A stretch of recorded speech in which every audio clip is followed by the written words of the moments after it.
ሳልረዳ የዘለታ እየነበር ምነው ጌታ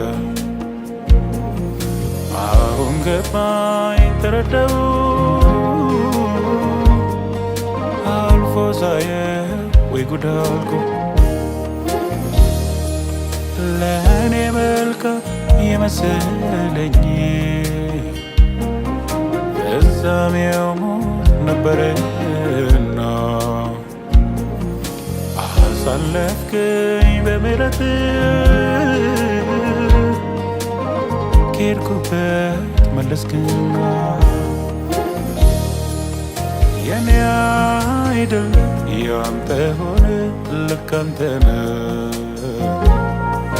የኔ አይደለም ያንተ ሆነ ልክ አንተ ነህ